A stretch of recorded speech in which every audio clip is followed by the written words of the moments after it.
Readymade மசாலாக்கள் உயிருக்கு ஆபத்தா, பயன்படுத்தலாமா வேண்டாமா என பல்வேறு சந்தேகங்கள் பொதுமக்கள் மத்தியில் எழும்பியுள்ள சூழலில் தமிழ்நாடு உணவு பாதுகாப்புத்துறை சென்னை மாவட்ட நியமன அலுவலர் டாக்டர் சதீஷ்குமார் இவ்வாறு கூறியுள்ளார்.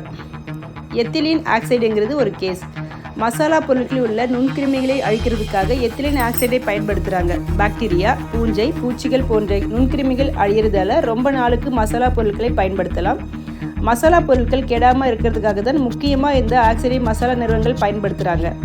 மசாலாக்களை அரைத்து தனித்தனியாக பெரிய ட்ரம்முக்குள்ளே வச்சு எத்திலீன் ஆக்சைடை உள்ளுக்குள்ளே அனுப்புவாங்க.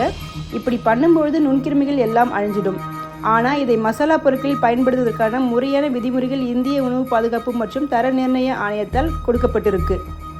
அதன்படி எத்திலீன் ஆக்சைடை 400 மில்லிலிட்டரிலிருந்து 600 மில்லிலிட்டர் வரைக்கும் குறைஞ்ச அளவு தான் விடணும். அதுவும் 6 மணி நேரத்திலிருந்து 15 மணி நேரம் வரை தான் விடணும். இந்த நேரமும் அளவும் அதிகமாகும் பொழுது தான் உடல்நலத்துக்கு பல்வேறு பிரச்சனைகள் ஏற்படுது. தங்களோட நிறுவன மசாலா பொருட்கள் ரொம்ப நாள் வரங்கிறதுக்காக அதிகமாக எத்திலீன் ஆக்சைடை கலந்துடுறாங்க. இதனால் உடனடி பாதிப்பாக நுரையீரல் பிரச்சனைகளும் நீண்டகால பாதிப்பாக புற்றுநோயும் உண்டாகும் அபாயம் உள்ளது. அதனால் பொதுமக்கள் எச்சரிக்கையுடன் பார்த்து வாங்க வேண்டும் என்கிறவர் அது தொடர்பான கூடுதல் எச்சரிக்கை தகவல்களையும் பகிர்ந்து கொள்கிறார். மசாலா நிறுவனங்கள் லேபிளில் என்னென்ன பொருட்கள் கலக்கிறாங்க, அதில் எத்திலீன் ஆக்சைடு எவ்வளோ சதவிகிதம் சேர்த்துருக்காங்கன்னு கட்டாயம் போட்டிருக்கணும். சென்னை முழுக்க இப்போ நாங்கள் ஆய்வுக்காக பெரிய நிறுவனங்கள் சின்ன நிறுவனங்கள் வரைக்கும் எல்லா வகையான மசாலாக்களும் ஆய்வுக்கு எடுத்து அனுப்பியிருக்கோம். ரிசல்ட் இன்னும் 15 நாளுக்குள்ளே வந்துடும். அந்த ஆய்வு முடிவில் இந்திய உணவு பாதுகாப்பு மற்றும் தர நிர்ணய ஆணையம் கொடுத்திருக்கும் அளவு மீறப்பட்டிருந்தால் பாதுகாப்பற்ற உணவுப் பொருள்னு சொல்லி உணவு பாதுகாப்புத்துறை மூலம் வழக்கு தொடுப்போம். உயிரிழப்பு ஏற்படக்கூடிய வகையில் இருந்தால் 10 லட்சம் ரூபாய் அபராதமும் 10 ஆண்டுகள் சிறை தண்டனை வரையும் கிடைக்க வாய்ப்பு இருக்குது.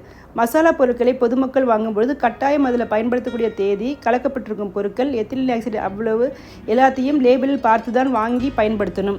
ஒரு மருத்துவராக தனிப்பட்ட முறையில் நான் சொல்லணும்னா மசாலா பொருட்கள் நம்ம வீட்டிலையே அரைச்சிக்கிறது தாங்க பெஸ்ட்டு. மஞ்சள் தூள், மிளகாய் தூள், பிரியாணி மசாலான்னு எல்லாத்தையுமே நம்ம குடும்பத்துக்காக உடல்நலத்தை கவனத்தில் கொண்டு நேரம் ஒதுக்கி அரைச்சிக்கலாம். வெளியும் அரைச்சி கொடுக்குறாங்க. எல்லாமே நம்ம கண்ணு முன்னாடி செய்தல் தவறு நடக்க வாய்ப்பில்லை.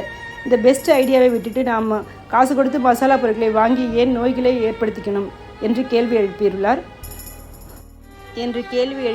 டாக்டர் சதீஷ்குமார். மக்களே உஷாராக இருங்க. மசாலா பொருட்கள் எல்லாமே நம்ம வீட்டிலேயே அரைச்சிக்கிற மாதிரி பார்த்துங்க. நன்றி.